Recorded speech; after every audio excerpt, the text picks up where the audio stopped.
Now, we all have those moments in shows that make it worth all the slow episodes, all the terrible story beats, and awkwardly forced romances between characters who really don't need or should be in a relationship. That's toku shows for you. But it's those moments or scenes or arcs that make you cry or cheer or just make you feel something. And I think those are the moments that make you go, yes, that was a great show. So, let's talk about them here. Kezza, Henshin. Also, let me know what your best or favorite moments in toku are down below.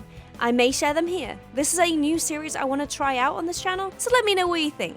The first one I would love to start off with is the character arc of Meteor in kamenriderfourze, where he is still hiding his true intentions and kills our Kamen Rider Gentro. Sorry, spoilers. Love these following episodes though that cover this arc, and love the character development during this time for Kamen Rider Meteor, Ryusei. Beware, spoilers ahead. There you go, said the thing.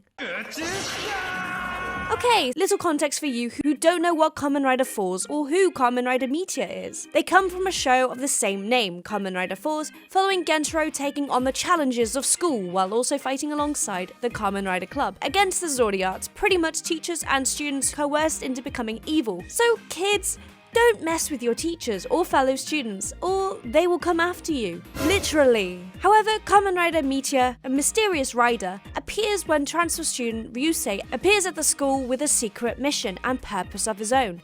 They are the same person if it wasn't obvious enough.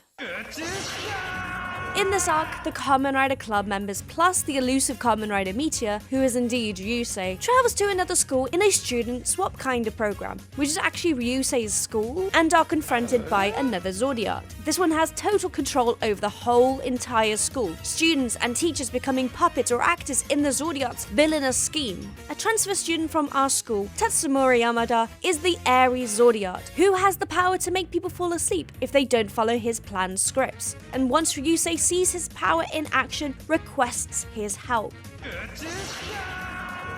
The airy Zordiart hears the rider's plight and decides to make a deal with the desperate Ryusei. If Kamen Rider Meteor kills kamenriderfourze, he will grant his request. Now, you may think, what the fuck is this guy thinking as he contemplates this offer? But let me give you some context to Ryusei's secret mission. His friend Jiro Iseki was offered one of these Zordiart switches, which gives the power of the Zordiart to the chosen student or teacher. However, the power didn't sit right with Jiro, and it put him into a cosmic energy-induced coma instead. Ryusei, feeling guilt for what happened, has been desperately trying to find a way to awaken his friend. However, with no way to do it and the usual medication and hospital care not helping at all, he resorted to finding a way to save Jiro himself, leading him to Amanagawa High School after joining up with Tachibana as Kamen Rider Meteor. Now you know his secret mission. Would you do this for a friend in need? Depending on the context. I mean, is the guy you're offering off someone with cosmic powers that could save the world?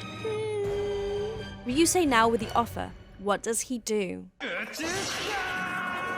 The Kamen Rider Club join together for what they think is the final battle against the airy Zordiart. However, things don't go as planned. Meteor appears and confronts the confused Gentro, and in the midst of the battle, with the music and tensions high and identities revealed, Meteor holds Gentro and prepares for the final attack. He hesitates for a second, inches away, contemplating the actions he's about to make, and follows through with the agreement, and Gentro falls.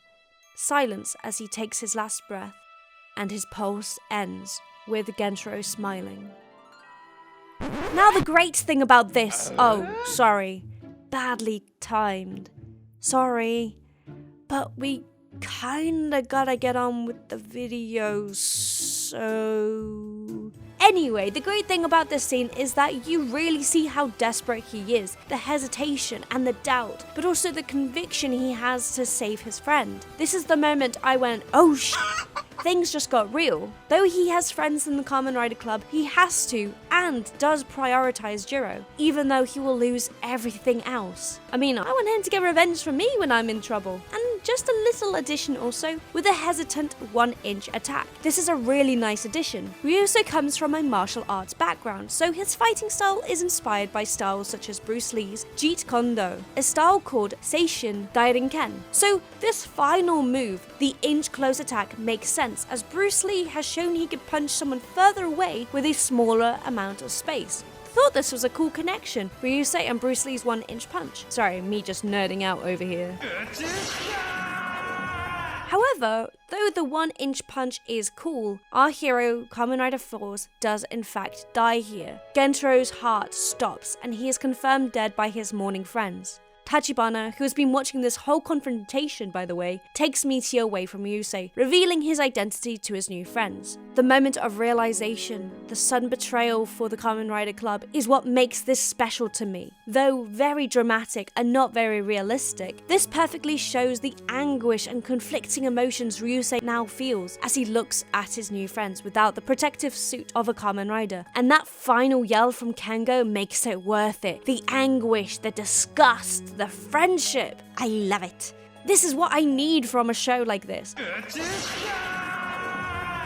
Obviously, as you can imagine, the aftermath of this is very dicey. Ryusei has to confront the others and accept what he did, and the others have to move on without Kentaro. With no Kamen Riders to protect them now, they are swallowed into Yamada's sick plot, going from actor to executed very quickly, acting in defiance to his rule. Whereas Kengo got out of there with the body of his best friend, trying to wake him up with astro switches and more, but unfortunately to no avail. However, Yamada, now acting on his end of the bargain, wakes up Jiro to Ryusei's delight, though the celebrations are short. His friend can see him in turmoil and knows something is up, which causes Jiro, who is still critically injured by the way, to re-enter his coma. Ryusei realizes all he has done, betrayed his friends and killed someone who he actually wanted to be friends with. If Jiro isn't cured, what was the point of it all? And we get this awesome walk in the rain scene. Again, quite dramatic, but it works. When I watched this, I was all for the anguish and character development. Give it all to me. He is now determined to at least help the rest of his friends from the Zodiac plan, going to save them even though he is hated by all. I won't say too much more about the end of this arc.